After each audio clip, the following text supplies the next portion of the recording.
Hey guys, we're back. We're here with Al Armitage. We were talking about the Syria bombing last week that was done last Friday when we launched airstrikes, or when we launched bombs at Damascus in response to chemical weapons that were used against civilians outside of Damascus. We were talking about how we didn't believe it was a good idea, and we were talking about the impact it will have.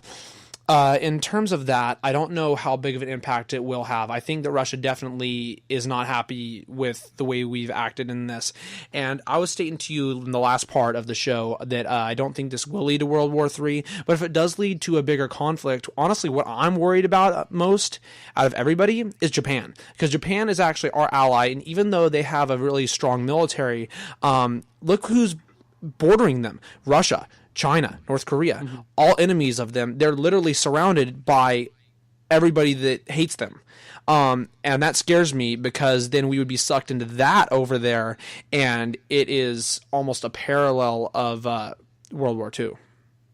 God, it's like I think, I don't know, I definitely think it does look World War III-ish, you know?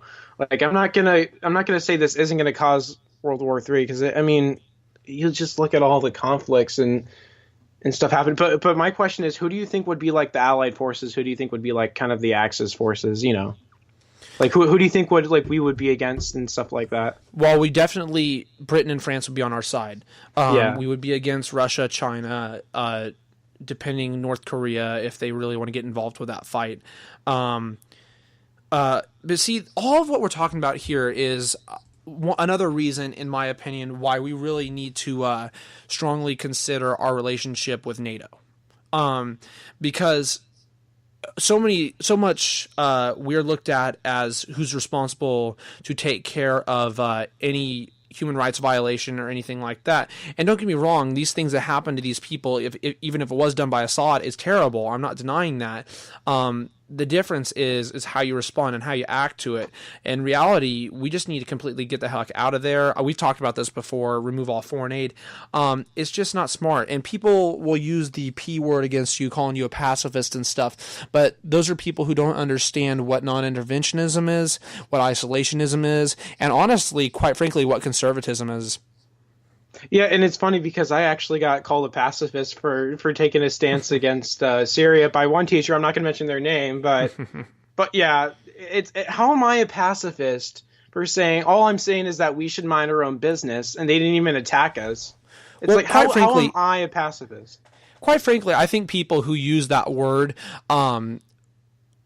really don't understand the Middle East in general, and quite frankly, I don't think they really have a good grasp on foreign policy, and they really use it to try to just demonize you. I think any criticism, and when they try to use the P word against you, or when they try to say you hate the military, if you don't know what the heck you're talking about and stuff like that, I think it's a right-wing way to try to shut down speech, honestly. I think it's a way to try to chip down at the First Amendment a little bit. I think it's their version of being the PC police on the right, and I hate it. An argument that I've seen the last week that has frustrated me more than anything that I've seen years on end is, oh, you're not, with the experts. Oh, you don't know what our intelligence community states. That doesn't matter.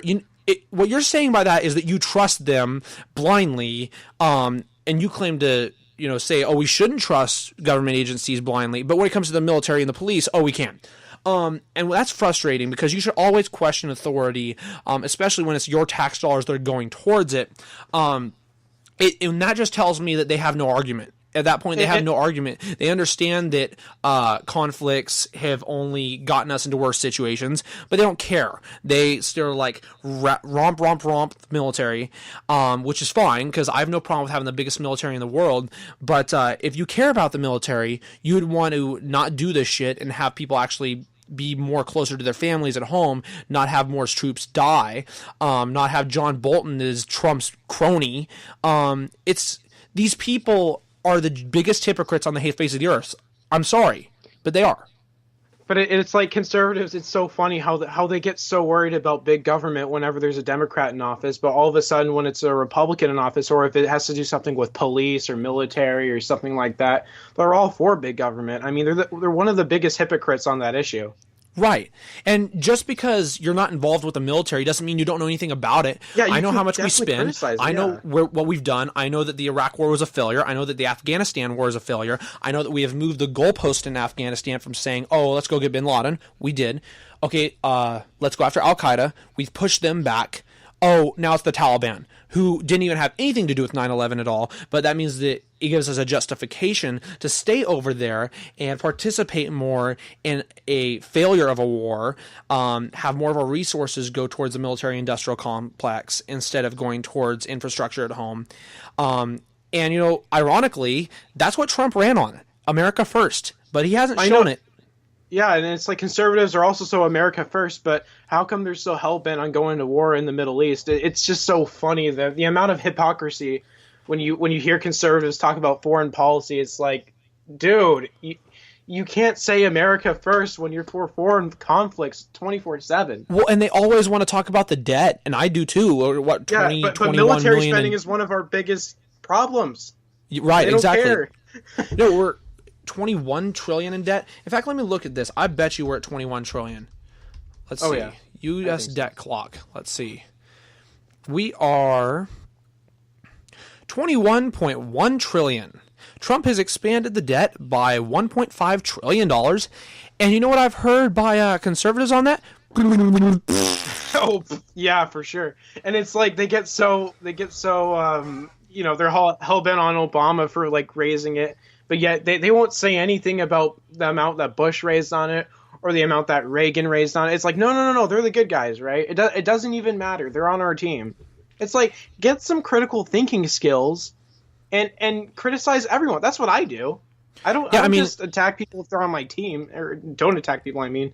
And it's this crazy. is reason number a billion why partisan politics and the two-party system is so dangerous, and it's terrible. I mean, in reality, it's exactly what the seniors are going to be doing next week, which is Big Brother.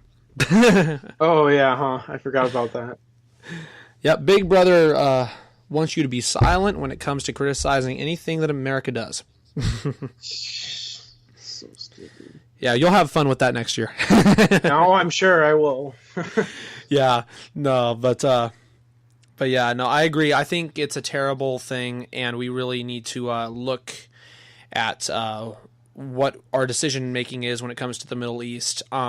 I don't think we will, because especially with the people we got in his administration now, Pompeo's going for Secretary of State. You obviously got Bolton is one of his head guys.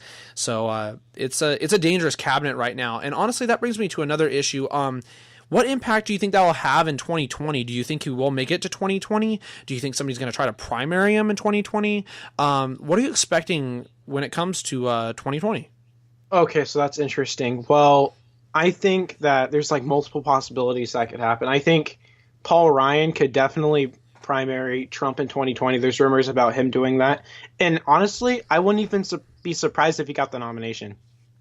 And I think that for Democrats, at least, they're either going to put up one of the two, Joe Biden or Bernie Sanders. I think there's no question that one of the two won't run, because either one of them are going to get the nomination no matter what. But if I had to like think of who's going to get the nomination based on the Democratic Party's, how they kind of hand select their own candidate, I think it's going to be Trump versus Biden, and I see Biden not sweeping Trump, but I see him getting a fair victory over him. It won't be a blow up, and it won't be close either. It'll just be, I think, a typical like Democratic victory, I think. Yeah. But I don't think the country would be totally strong towards either way, though. But yeah, I see a Democrat winning. You stated seeing Ryan primary him in 2020. I think honestly Kasich could primary him in 2020. And I think Kasich could win that. Overall, I don't think so. I don't know how much people are really going to want to stick with Trump, even his crowd. I mean, his approval rating right now, last I checked, was like 34%. Let me check it now. Approval rating. But didn't one of those right wing sites have him at like 51? Yeah. It wasn't Breitbart. It was like Rasmussen or whatever. Right. 35. Yep, 35%. Damn. Yeah. Yeah. I don't see him winning. I mean, I No, think I he don't. could. I don't think it's impossible. No, I mean, But look what we said when he was running. yeah, I know. But I actually predicted him to win in 2016 just from the amount of hate for Hillary Clinton. I mean, Yeah, she didn't have any momentum on her side, but I think there's definitely going to be momentum for Democrats in 2020 at least. Like I couldn't imagine Trump getting reelected, but then again, I'm not going to fully say he's not going to get reelected because you never know. right. I mean, he is Trump. He's unpredictable. We don't know. That's for sure. That's for sure. Yeah. All right, so getting on to the next issue here. I just pulled this up, and this will be pretty quick, but I saw this, and I think this is very important. I don't know which U.S. person was. I think it might have been Pompeo. It was somebody who met with Kim Jong-un in North Korea earlier this week, and this is a story that just came out on Vice. Kim Jong-un says North Korea has suspended its nuclear missile testing. They have suspended their nuclear and long-range missile tests and will shut down a nuclear testing facility, Kim Jong-un announced Saturday. Quote, we no longer need any nuclear test or test launches of intermediate and intercontinental range ballistic missiles, according to North Korean state media. Because of this, the Northern Nuclear Test Site has finished its mission. Trump tweeted back on that. North Korea has agreed to suspend all nuclear tests and close up a major test site. Very good news for North Korea and the world. Big progress. Looking forward to our summit. Do you think he's just trying to play Trump for a fiddle here, or do you think this is actually Kim Jong-un coming to his senses for once? It's definitely not the second one. No, Kim Jong-un's probably just fiddling with Trump. But honestly, who even knows? I mean, the guy's a nut job. He like killed his own brother and stuff like that. I mean, he's unpredictable. He's probably just fiddling with Trump. Yeah. I mean, who knows? Right. It's Kim Jong-un. He's unpredictable for sure. I hope that that means progress, but I could easily see a setback there. I don't think that means much. Think so. Yeah. I mean, has he made a statement like that in the past, though? He's made similar statements like that before. Yeah. I don't think he is actually serious. Yeah. Right. Okay, so getting to this issue here, actually, before I do that, I'm going to go ahead and give the good news story of the day for everybody, because I do this every week, and there's a lot of negativity out there in the news, and sometimes we need some positivity to get us back to at least the balance in the world. And this good news story is one of the best ones I think I've ever found. 2 veterans have spent an unbelievable 15,000 hours driving disabled vets to the hospital. While some people might spend 15,000 hours watching television or commuting to work, these 2 men have spent an astonishing 15,000 hours shuttling disabled veterans to the hospital for medical treatment.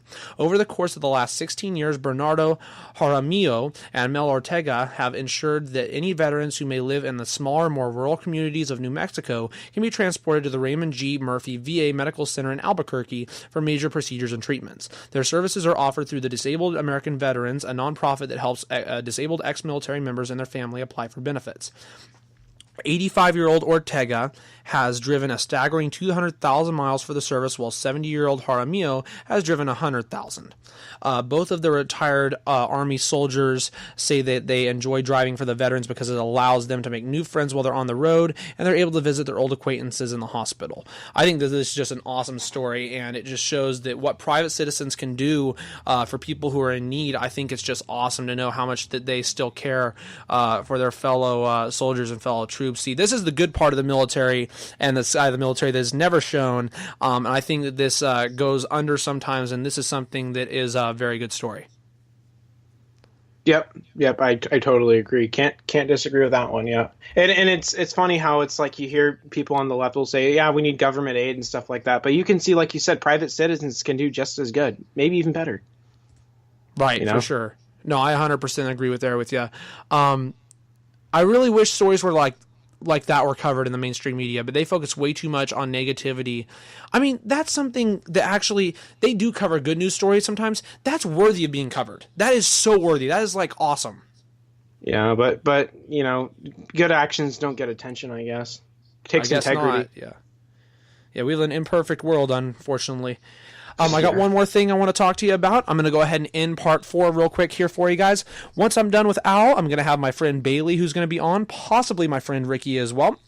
We're going to talk some 420 issues with you guys. We'll be right back to finish up here with Al.